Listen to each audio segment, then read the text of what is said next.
Kita berjumpa lagi di channel Jendela Ilmu. Nah, pada video kali ini masih dibahas sejarah peradaban dunia kuno, tapi terkhusus membahas ras dan masyarakat peradaban kuno.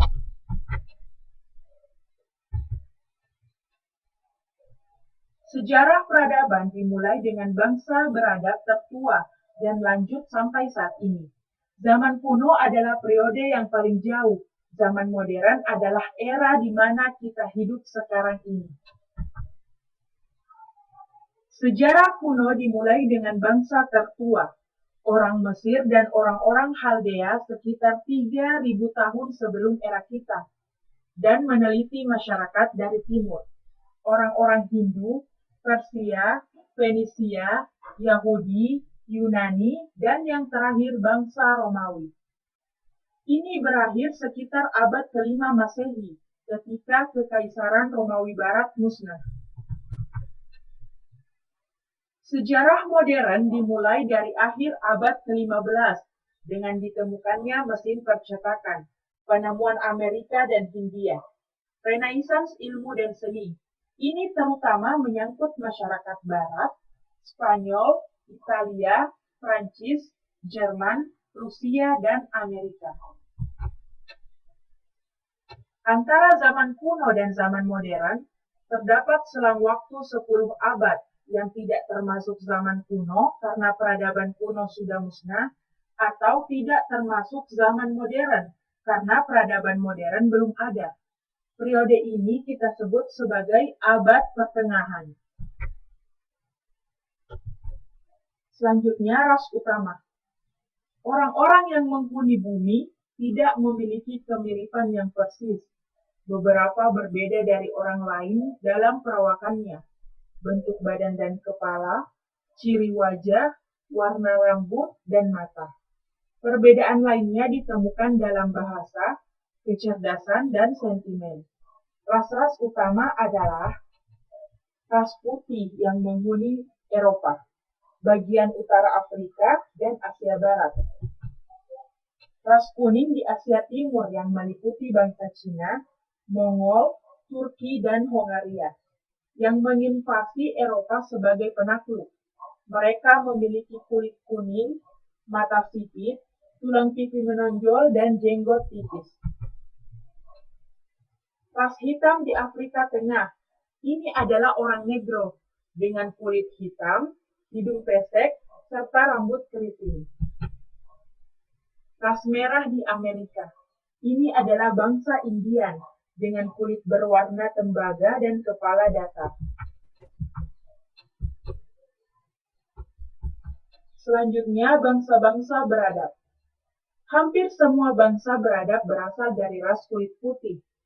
Orang-orang dari ras lain tetap buas dan barbar, seperti orang-orang zaman prasejarah. Di dalam batas-batas Asia dan Afrika lah, bangsa-bangsa beradab pertama mengalami perkembangan mereka. Bangsa Mesir di lembah Nil, orang Khaldea di lembah Efrat. Mereka adalah orang-orang dengan aktivitas menetap dan damai. Kulit mereka gelap, rambut pendek dan tebal, serta bibir kuat. Tidak ada yang tahu asal-usul mereka dengan pasti, dan para sarjana tidak menyepakati nama untuk diberikan kepada mereka. Beberapa menyebut mereka orang Ethiopia, yang lain menyebutnya Hamid. Selanjutnya bangsa Arya dan Semit. Bangsa Arya yang beberapa menemukan rumah mereka di India, yang lainnya di Eropa, telah menghasilkan bangsa-bangsa yang telah dan masih terkemuka di dunia. Di zaman kuno, orang-orang Hindu, orang-orang ahli ide filosofis, dan keagamaan yang besar. Bangsa Yunani, pencipta seni dan ilmu pengetahuan. Bangsa Persia dan Romawi, para pendiri kerajaan kuno yang besar, yang disebut pertama di timur, yang terakhir di barat. Di zaman modern, bangsa Italia, Prancis, Jerman, Belanda, Rusia, Inggris, dan Amerika. Sejarah peradaban dimulai dengan bangsa Mesir dan Khaldea. Tetapi sejak abad ke-15 sebelum era kita, Sejarah hanya menaruh perhatian pada bangsa Arya dan Semit.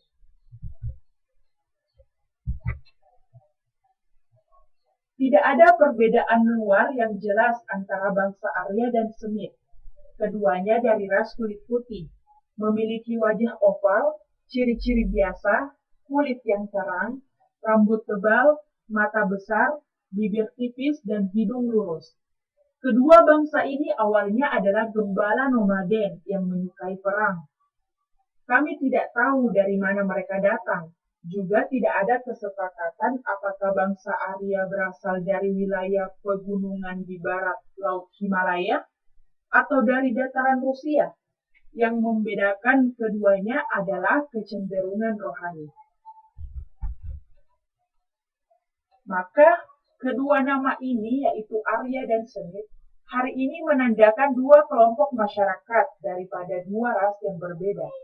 Tetapi bahkan jika kita menggunakan istilah itu dalam pengertian ini, orang bisa mengatakan bahwa semua bangsa besar di dunia ini adalah bangsa Semit atau Arya. Keluarga Semit termasuk bangsa Fenisia, orang-orang ahli perdagangan, bangsa Yahudi, orang-orang ahli agama, bangsa Arab, serta orang-orang ahli perang. Untuk pembahasan selanjutnya mengenai sejarah kuno Timur akan dibahas di video selanjutnya. Sampai berjumpa lagi.